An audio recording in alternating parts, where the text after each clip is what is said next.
कैसे हो? आपका अपना चैनल फिजिक्स का मूल मंत्र में स्वागत करता हूं। मैं आज आप लोगों के समक्ष बिहार इंटरमीडिएट बोर्ड 2022 में पूछे जाने वाले शॉर्ट टाइप क्वेश्चन का कलेक्शन कर और ऐड किया हूं, जो बहुत ही इम्पोर्टेंट है आप लोगों के लिए।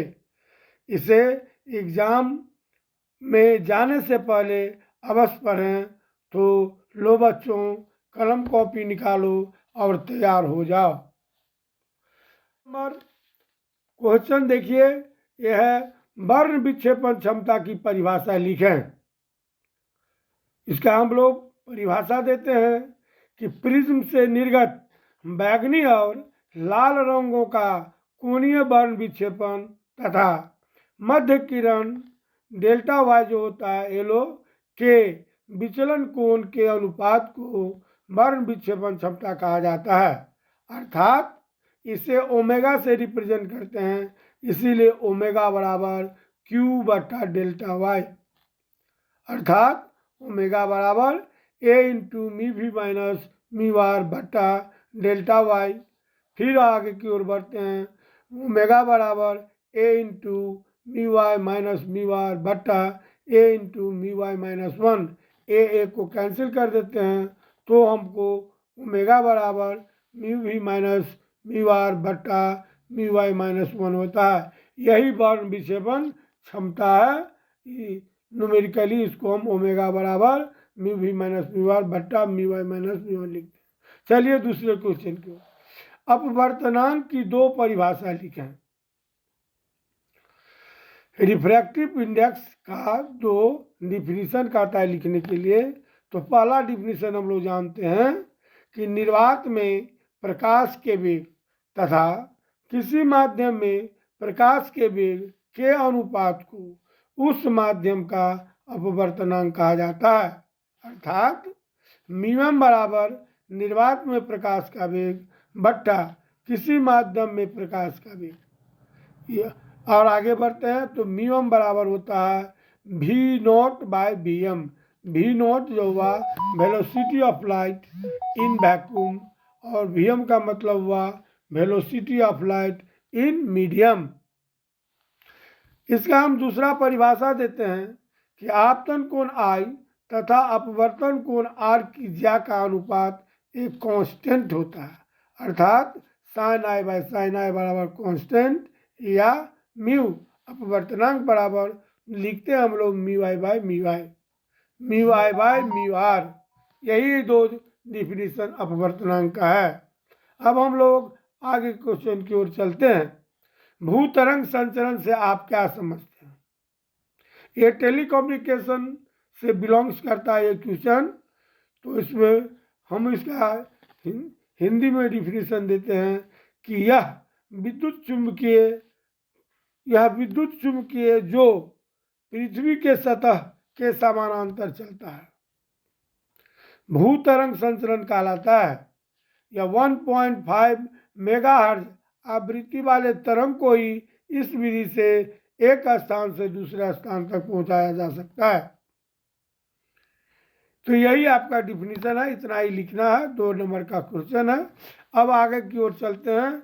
लिखता है www। www का फुल फॉर्म होता है वर्ल्ड वाइड वेब। तो ये जो है टेलीफोन लाइन द्वारा दूसरी जगह ज्यों का त्यों मैसेज को प्राप्त कराता है। आगे की ओर चलते हैं। न्यूक्लियर फिजन नाभिकीय संलयन किसे कहते हैं? दो या दो से अधिक नाभिक मिलकर बड़ा नाभिक बनाता है, तो इस क्रिया को न्यूक्लियर फिशन कहते हैं। फिर दूसरा क्वेश्चन है न्यूक्लियर फिशन किसे कहते हैं? नाभिकीय विखंडन। इसको हम लोग डिफाइन करते हैं कि यदि किसी बड़े नाभिक को न्यूट्रॉन से बमबारी की जाती है तो वे छोटे छोटे नाभिकों में टूट जाता है, साथ ही बहुत अधिक मात्रा में ऊर्जा बाहर निकलती है। यह क्रिया नाभिकीय विखंडन कहलाता है। जैसे यूरेनियम 92-235 पर जब हम न्यूट्रॉन से बम्बार्डिंग करते हैं तो हमको यूरेनियम 92,236 और इसका और टूट करके barium 56,144 plus krypton 3689 plus 3 neutrons और अधिक मात्रा में ऊर्जा जो है रिलीज होता है। बस इतना ही हम लोग का क्या आगे बढ़ेंगे। आगे आगे क्वेश्चन कहता है कि प्रकाशिक पथ से आप क्या समझते हैं। प्रकाश के गमन करने वाला पथ को प्रकाशिक पथ कहा जाता है या रे ऑफ लाइट कहा जाता है। प्रकाश हमेशा सीधी सरल रेखा में गमन करती है, लेकिन जब प्रकाश ऑप्टिकल फाइबर से गुजरती है तो वह जिगजैग वे में गुजरती है। That is the exception. फिर अगले प्रश्न की ओर चलते हैं। बूस्टर के नियम को लिखें।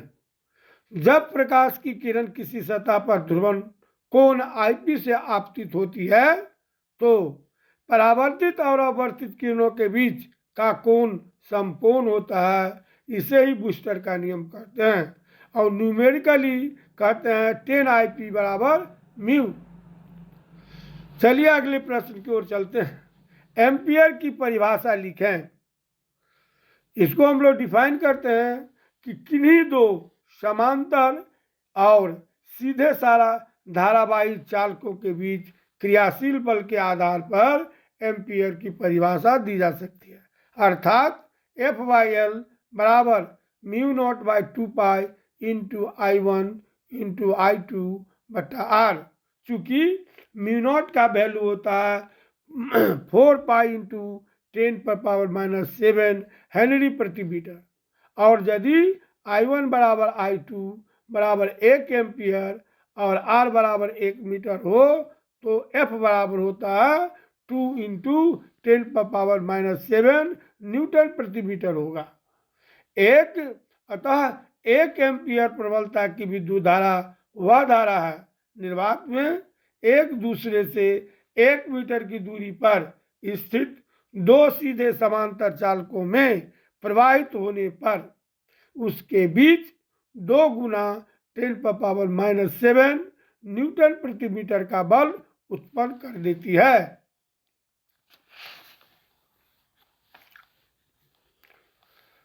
अब हम अगले प्रश्न की ओर चलते हैं।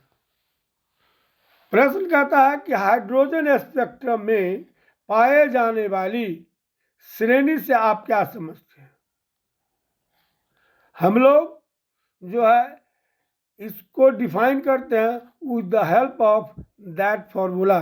1/λ बराबर होता है R into 1/N1 square minus 1/N2 square. सूत्र की सहायता से हाइड्रोजन स्पेक्ट्रम में पाई जाने वाली लाइमन, बामर, पैशन, ब्रैकेट और फुट श्रेणी की व्याख्या आसानी से किया जा सकता है। इसको हम लाइमन सीरीज के बारे में जानते हैं। जब कोई परमाणु किसी उच्च स्तर से पहले स्तर या निम्न स्तर में लौटता है, अर्थात जब N1 बराबर 1 और N2 बराबर 2, 3, 4 एंड सो ऑन, तब उत्सर्जित स्पेक्ट्रम की रेखाएं पराबैंगनी अल्ट्रावायलेट भाग में मिलती है। इन रेखाओं की तरंग दैर्ध्य 1/λ बराबर R into 1/1 square minus 1/2 square से प्राप्त किया जा सकता है। इन श्रेणी के रेखाओं को लाइमन ने 1916 ईस्वी में फोटोग्राफ किया था। सबसे बड़ा वेवलेंथ जो होता है N2 बराबर 1216 एंजेस्ट्रम और जब N का मान इन्फिनिटी हो तो इसका मान होता है 912 एंजेस्ट्रम। अब हम दूसरे श्रेणी बामर श्रेणी की बात करते हैं। जब परमाणु किसी उच्च ऊर्जा स्तर से दूसरे ऊर्जा स्तर में संक्रमण करता है, अर्थात N1 बराबर 2 तथा N3 बराबर 3, 4, 5, तब उत्सर्जित स्पेक्ट्रम की अधिकांश रेखाएं स्पेक्ट्रम के दृश्य भाग में तथा पराबैंगनी भाग में प्राप्त होता है। इन रेखाओं का वेवलेंथ निम्न सूत्र 1/λ बराबर r इंटू 1/n2² माइनस 1/3² से प्राप्त किया जा सकता है। इन श्रेणी के रेखाओं को बामर ने 1885 ईस्वी में देखा था, जब n बराबर 3 के लिए वेवलेंथ जो होता वह 6563 एंगस्ट्रॉम और n बराबर जब इन्फिनिटी हो इसके लिए 3646 एंगस्ट्रॉम होता है।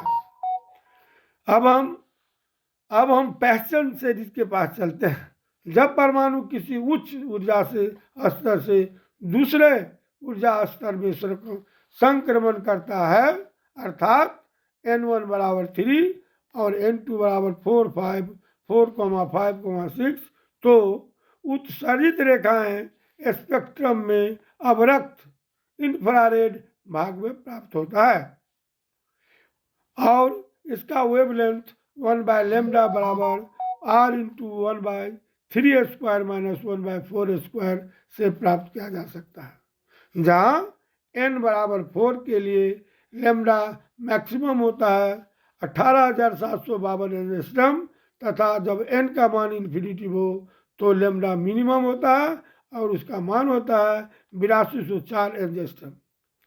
अब हम फुंड सीरीज के ओर चलते हैं।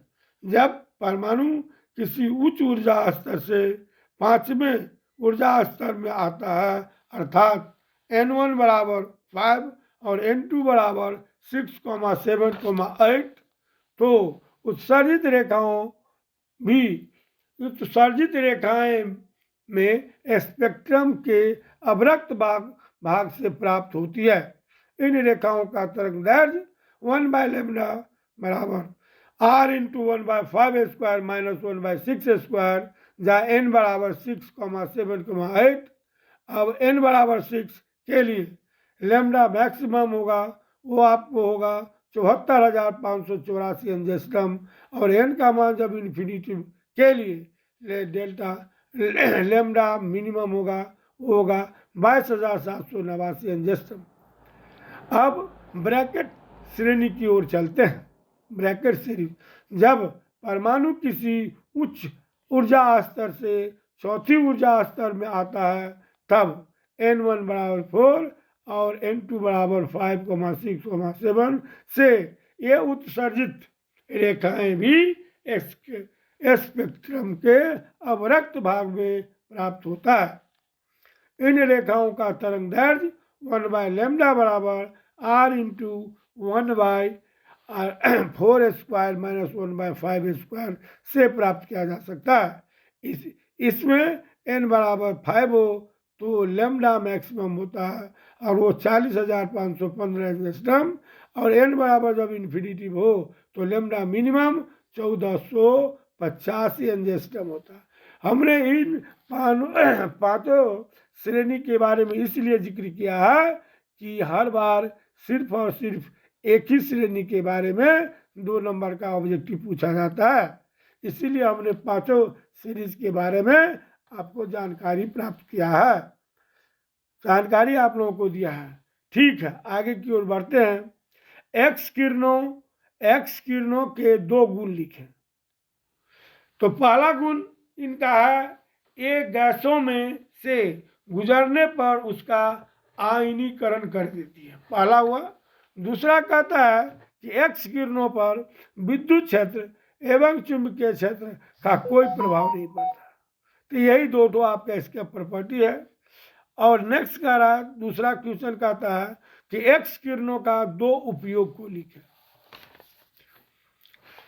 पहला उपयोग इसका है कि शल्य चिकित्सा में शरीर के किसी भी भाग में कोई कमी का पता लगाने के लिए उस भाग का एक्सरे फोटोग्राफ लिया जाता है तथा तब उस उपचार के लिए शल्य चिकित्सा की जाती है।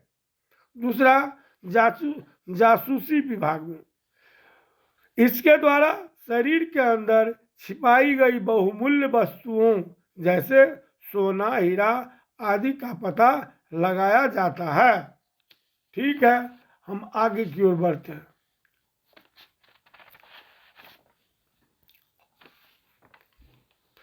विद्युत द्विध्रुव आघूर्ण की परिभाषा लिखें। विद्युतीय द्विध्रुव के किसी एक आवेश तथा दोनों आवेशों के बीच की दूरी के गुणनफल को विद्युतीय द्विध्रुव आघूर्ण कहा जाता है। इसे P से सूचित किया जाता है। जैसा कि हमने चित्र बना के दिखाया है कि Q प्लस Q और माइनस Q दो आवेश के बीच की लंबाई 2a है और यहीं पर हमको विद्युतीय द्विध्रुव आघूर्ण जो P वेक्टर से हम रिप्रेजेंट किए हुए हैं दिखाया गया है। यदि आवेशों का परिमाण माइनस Q तथा प्लस Q तथा इसके बीच की सदिश दूरी 2a हो तो विद्युत आघूर्ण P वेक्टर बराबर होता है Q इंटू 2a। इसका यूनिट होता है कूलॉम मीटर। याद रखिएगा, इसका यूनिट हमेशा पूछते रहता है, इसीलिए याद रहनी चाहिए आप लोगों को, ये कूलॉम मीटर होता है। अब कह रहा है, अब नेक्स्ट क्वेश्चन कहता है कि बिंदु आवेश के कारण किसी बिंदु पर विद्युतीय विभव से आप क्या समझते हैं। इसके लिए हम लोग क्या करते हैं, देखिए आपको हमने डायग्राम बना के दिया है कि कोई यहाँ पर कोई आवेश Q दिया गया है और इसके कारण इसके P बिंदु पर हमको विद्युतीय विभव का मान निकालना है। इसके लिए लिखते हैं, मान लिया कि किसी बिंदु P पर प्लस Q आवेश है जिसके कारण इससे r दूरी पर स्थित बिंदु P पर विद्युतीय विभव का मान निकालना है। हम जानते हैं कि E बराबर होता है minus dV by d r, इसीलिए dV बराबर हो गया minus E into d r. अनंत से एकांक धन आवेश को बिंदु P पर आने में किया गया कार्य बराबर हम लोग लिखते हैं इंटीग्रेशन dV बराबर माइनस Q बटा 4 pi epsilon naught into integration limit है इन्फिनिटी टू R और D R by R square. इसको फिर इक्वेट करते हैं तो हमको मिलता है minus Q by 4 pi epsilon naught into infinity to R के बीच देखते हैं R inverse to D R. इसका हम लोग इंटीग्रेशन करते हैं। आप लोग जानते हैं कि इंटीग्रेशन dV का इंटीग्रेशन V होता है, तो V बराबर minus Q by 4 pi epsilon not और इंटीग्रेशन यहाँ हमने किया R इनवर्स 1 बटा प्लस इंटू इन्फिनिटी दिया हुआ है इन्फिनिटी टू R। अब इसका हम लोग यहाँ पर V बराबर Q बटा 4 pi epsilon naught into value को हम डालते हैं तो 1 by R minus 1 by infinity, और हम लोग जानते हैं 1 बाई इन्फिनिटी का मान क्या होता है, 0 होता है। इसीलिए V बराबर हमारा हो गया 1 by 4 pi epsilon naught into Q by R. इतना ही हमको लिखना है। आगे की ओर चलते हैं। स्थिर विद्युत बल के लिए कूलॉम के नियम को लिखें। इस नियम के अनुसार दो बिंदु आवेशों के बीच लगने वाला बल दोनों आवेशों के परिमाण के गुणनफल के समानुपाती तथा उनके बीच की दूरी के व्युत्क्रमानुपाती होता है। यही आपका स्थिर विद्युत बल के लिए कूलॉम का नियम है। इसको थोड़ा हम आगे की ओर एक्सटेंड करते हैं। देखिए यहाँ फिगर दिखाया गया है Q1 Q2 और इनके बीच की दूरी R है और यहाँ पर फोर्स ऑफ अट्रैक्शन और रिपल्सन कार्य कर रहा है। तो बाई कूलम्ब्स लॉ हम देखते हैं कि F is directly proportional to Q1 into Q2 और F is inversely proportional to 1 by R square. इसीलिए दोनों को मिलाने पर देखते हैं कि F बराबर लाते हैं K इंटू, बराबर करने के लिए हमको कांस्टेंट लाना पड़ता है, इसीलिए बराबर किए तो F बराबर हो गया K into Q1 Q2 by R square, जहाँ K एक धनात्मक नियतांक है और K का बराबर होता है FR स्क्वायर बटा Q1 Q2 और इसका न्यूमेरिकल वैल्यू होता है 9 इंटू 10⁹ न्यूटन। अब इसका इसका एसआई यूनिट जो होता है के का, वो होता है न्यूटन मीटर स्क्वायर प्रति कूलम्ब स्क्वायर। इसका एसआई यूनिट में के का मान होता है 1/4πε0, जहाँ इप्सिलॉन नॉट का वैल्यू होता है 8.9 × 10⁻12 F प्रति मीटर। चूंकि हवा में इप्सिलॉन आर का मान 1 होता है और हम लोग रिलेशन जानते हैं कि इप्सिलॉन आर बराबर होता है इप्सिलॉन बटा इप्सिलॉन नॉट, इसीलिए इप्सिलॉन बराबर होता है epsilon naught into epsilon R. अब हम एफ बराबर लिखते हैं 1/4πε0 Q1 Q2/r²। यही आपका कूलम का नियम। यदि Q1 बराबर Q2 बराबर 1 लिखें 1 कूलम तथा R बराबर 1 मीटर लिखें तो फोर्स ऑफ अट्रैक्शन और repulsion between two charge being F बराबर 9 × 10⁹ न्यूटन होता है। ये वीडियो आप लोगों को कैसा लगा? सब्सक्राइब कीजिए, लाइक कीजिए और अपने दोस्तों में शेयर कीजिए। धन्यवाद।